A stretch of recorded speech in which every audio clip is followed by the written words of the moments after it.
Good morning, നമസ്കാരം, അസ്സലാമു അലൈക്കും. ഞാൻ K M Basheer, president Malabar development forum, Kozhikode നിന്നാണ്.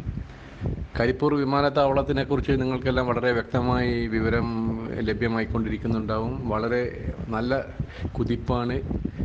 പുതിയ ടെർമിനൽ ഔദ്യോഗികമായി ഉദ്ഘാടനം കഴിഞ്ഞെങ്കിലും അത് ഈ മാസം ലാസ്റ്റോടുകൂടി യാത്രക്കാർക്കായി തുറന്നു കൊടുക്കും.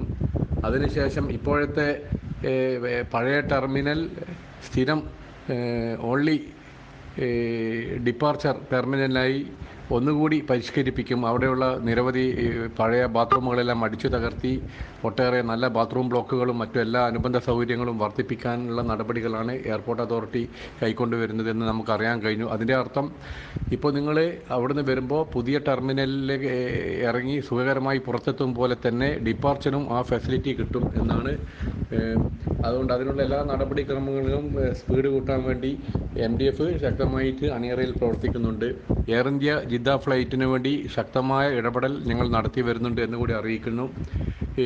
അതുപോലെ സ്പൈസ് ജെറ്റിൻ്റെ 737 മാക്സിന് അമെൻമെൻറ്റ് ചെയ്ത് മറ്റൊരു എയർക്രാഫ്റ്റ് ആണെന്ന് പറഞ്ഞു. ഇന്നലെ ഞാൻ അവരുമായിട്ട് സ്പൈസ് ജെറ്റിൻ്റെ CEO ആയിട്ട് കോൺടാക്ട് ചെയ്യാൻ കിട്ടിയിട്ടില്ല. ഇന്ന് കിട്ടിയതിന് ശേഷം ബാക്കി കാര്യങ്ങൾ അപ്ഡേറ്റ് ചെയ്യും.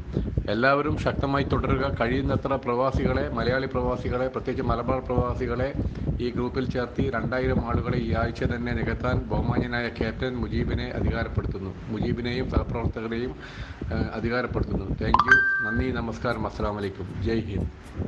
അതിനിടെ കരിപ്പൂരിൽ പ്രത്യേക കാർഗോ ബ്ലോക്ക് വരുന്നു എന്നൊരു സന്തോഷ വാർത്ത കൂടി നിങ്ങൾ അറിഞ്ഞിരിക്കുമല്ലോ. അത് മലബാറിൻ്റെ വികസന കുതിപ്പിന്, മലബാറിലെ വ്യാവസായിക കയറ്റുമതി മുന്നേറ്റത്തിന് ശക്തമായ ഒരു അടയാളമായി മാറും. തീർച്ചയായും കരിപ്പൂർ ഇന്ത്യയിലെ ഏറ്റവും ശക്തമായ ലാഭത്തിലോടുന്ന വിമാനത്താവളങ്ങളുടെ മുൻപട്ടികയിൽ ഇപ്പോൾ തന്നെ സ്ഥാനം പിടിച്ചു കഴിഞ്ഞു എന്നാണ് നമുക്ക് മനസ്സിലാക്കാൻ കഴിഞ്ഞത്.